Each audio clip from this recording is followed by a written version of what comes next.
عموماً ہم دیکھتے ہیں اکثر بھائی سلام پھیر کر چپ ہو کے بیٹھے ہوتے ہیں، کچھ پتہ ہی نہیں کہ سلام کے بعد بھی کوئی ذکر دعا ہے پڑھی جانے والی، اور یہ اگر کسی بات کی دلیل ہے تو دین سے لاپرواہی کی اور دین سے بے رخی کی دلیل ہے کہ ہر روز 5 مرتبہ ہم نے نماز پڑھنا ہوتی ہے، فرض نماز، اور ہر فرضوں کے بعد نبی کریم علیہ السلام سے کئی طرح کے اذکار اور دعائیں ثابت ہیں پڑھنے والی، جن کے پڑھنے کا بہت بڑا اجر و ثواب ہے۔ لیکن اس اجر و ثواب کے علاوہ انسان کے لیے کیا دنیا آخرت کے فائدے ہیں، ان چیزوں کے پڑھنے سے انسان کو کیا حاصل ہوتا ہے، ہمیں اگر پتہ چل جائے تو چاہے ہم ان چیزوں کو کہیں سے جا کر سیکھنا پڑے تب بھی ہم ان چیزوں کو سیکھنے کی کوشش کریں کہ اتنی بڑی بات ہے، اتنی بڑی عظیم چیز ہے اور ہم کو پتہ ہی نہیں۔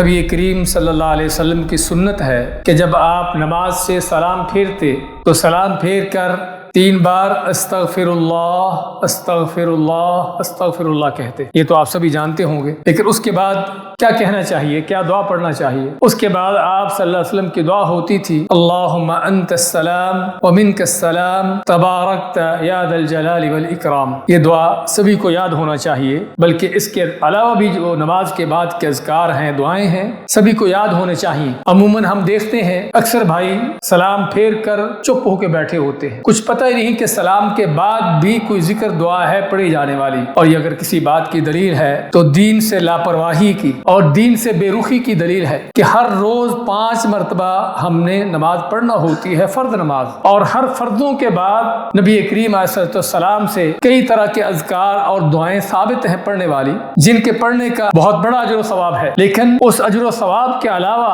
انسان کے لیے کیا دنیا آخرت کے فائدے ہیں، ان چیزوں کے پڑھنے سے انسان کو کیا حاصل ہوتا ہے، ہمیں اگر پتہ چل جائے تو چاہے ہم ان چیزوں کو کہیں سے جا کر سیکھنا پڑے تب بھی ہم ان چیزوں کو سیکھنے کی کوشش کریں کہ اتنی بڑی بات ہے، اتنی بڑی عظیم چیز ہے اور ہم کو پتہ ہی نہیں۔ اسی طرح یہ تسبیحات پڑھنے کے بعد تینوں قل پڑھنا، سورۃ اخلاص، سورۃ الفلق، سورۃ الناس، یہ تینوں سورتیں پڑھنا ہر فرض نماز کے بعد، اور آیت الکرسی پڑھنا۔ آیت الکرسی بھی شاید بہت سے بھائیوں کو نہ آتی ہو، حالانکہ ایک آیت ہے، قرآن کی سب سے عظیم آیت ہے کہ جو اللہ کے عرش کے خزانوں سے اور خصوصی طور پر نبی کریم صلی اللہ علیہ وسلم کو دی گئی، تو آیت الکرسی بھی پڑھنا چاہیے نماز کے بعد، ہر فرض نماز کے بعد۔ اس کے پڑھنے کا فائدہ کیا ہے؟ آپ مانتے ہیں کہ جو آدمی ہر فرض نماز کے بعد آیت الکرسی پڑھتا ہے، اس کے اور جنت میں داخلے میں صرف اس کی موت کی رکاوٹ ہے، کہ صرف موت ہے کہ جو اس کو جنت میں جانے سے روکے ہوئے ہے۔ ادھر موت آئی اور مرنے کے بعد سیدھا جنت۔ کیوں؟ کس لیے؟ یہ اسی کے لیے انعامات ہیں بھائیوں کہ جو 5 نمازیں بھی پڑھتا ہے، جماعت کے ساتھ پڑھنے کی کوشش کرتا ہے، اور ہر فرض نماز کے بعد آیت الکرسی پڑھ لیتا ہے۔ اس کے علاوہ یہ بھی کہ جنت میں جانے کا سیدھا رستہ ہے بغیر کسی رکاوٹ کے۔ اسی طرح کے اور بھی اذکار کہ جن کے نمازوں کے بعد پڑھنے سے اللہ تعالیٰ کی حفاظت بھی ملتی ہے بندے کو۔ یہ تینوں قل جو ہم نے بتائے ہیں، ان کے اندر اللہ نے کیا کیا انسان کی سلامتی کی، اس کی حفاظت کی چیزیں رکھی ہیں۔ دنیا کے اندر طرح طرح کی جو نقصانات ہیں، طرح طرح کی شریر چیزیں جو پائی جاتی ہیں، شیطان سے لے کر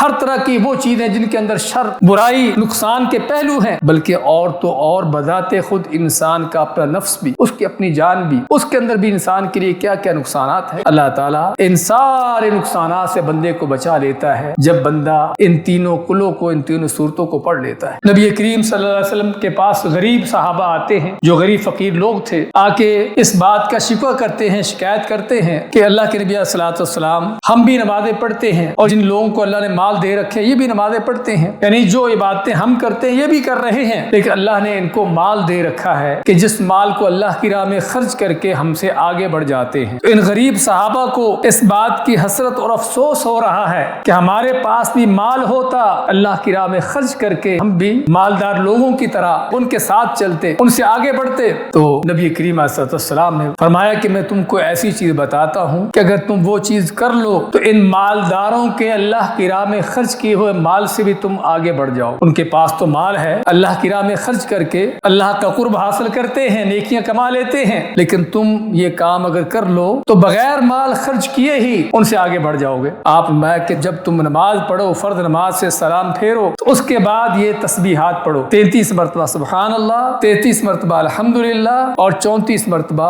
اللہ اکبر۔ کتنا ہو جائے گا؟ 100 ہو جائے گا، 100 کی تعداد پوری ہو جائے گی۔ تو آپ نے فرمایا کہ اگر تم یہ کام کر لو ہر فرض نماز کے بعد، تو مالدار لوگوں کے جو اللہ کی راہ میں خرچ خرچ کیے ہوئے مال ہے اس سے بھی زیادہ تم کو اجر مل جائے۔ اور ایک دوسری حدیث میں اسی ذکر کا ایک اور طریقہ بھی ہے، اس طرح سے بھی کر سکتے ہیں کہ تینوں اذکار سبحان اللہ، الحمدللہ، اللہ اکبر 33 مرتبہ کہیں، اور آخر میں کیا کہیں؟ لا الہ الا اللہ وحدہ لا شریک لہ لہ الملک ولہ الحمد وہو علی کل شیء قدیر۔ آخر میں یہ پڑھ لو تو کیا ملے گا؟ آپ مانتے ہیں کہ کسی کے سمندر کی جھاگ کے برابر بھی گناہ ہوں، اتنے زیادہ بھی گناہ ہوں، اللہ ان کو بھی معاف کر دیتا ہے۔ اسی چیز سے بھائیوں ہم کو اندازہ ہو جانا چاہیے کہ جن بھائیوں کو یہ اذکار معلوم ہی نہیں ہے، یا معلوم تو ہے کرتے نہیں ہیں، کتنی بڑی خیر سے اپنے آپ کو محروم رکھے ہوئے۔ دنیاوی لحاظ سے ہمیں 1-2 دینار کا چند روپے کا نقصان ہو جائے، چند روپے چھوٹ جائیں جو مل سکتے تھے نہ ملے، تو اس پر ہم کتنے پریشان ہوتے ہیں کہ میں رہ گیا پیچھے، لوگ لے گئے،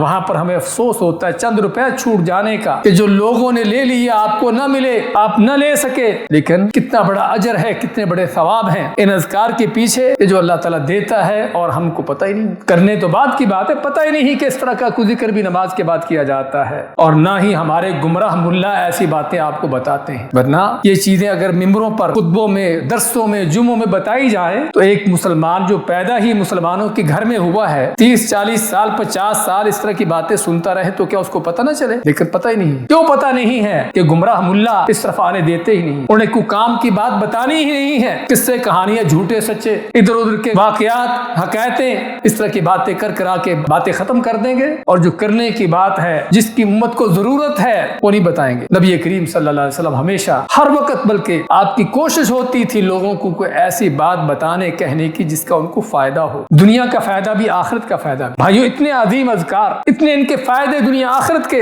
اور ہمیں ان کا پتہ بھی نہ ہو، تو ضرورت ہے بھائیو آج سے ہی، بلکہ اسی نماز سے ہی ان اذکار کو شروع کر دینے کی۔ جس کو نہیں آتے، میں سمجھتا ہوں کہ صرف 2 دن 3 دن ان اذکار کو چاہے کتاب سے دیکھ کر پڑھنا شروع کر دے، چوتھے دن اس کو کتاب کی ضرورت نہیں ہوگی، یاد ہو چکے ہوں گے، آسان سے ہیں بالکل، صرف ضرورت ہے توجہ دینے کی، سیکھنے کی، پڑھنے کی، اور جس کے اتنے بڑے فائدے ہیں، اتنے بڑے اس کے اجر و ثواب ہیں۔ اور یہ اللہ کے نبی صلی اللہ علیہ وسلم کی سب سے پہلے آپ صلی اللہ علیہ وسلم کی سنت ہے۔ آپ نماز پڑھ کے کبھی خاموش نہیں بیٹھے تھے، نماز پڑھ کے ہمیشہ سلام پھیر کر یہ اذکار کیا کرتے تھے۔ ہاں اس کے بعد سنتے پڑھنی ہے، بڑی الگ بات ہے، لیکن ہم دیکھتے ہیں بھائیوں کو ادھر سلام پھرا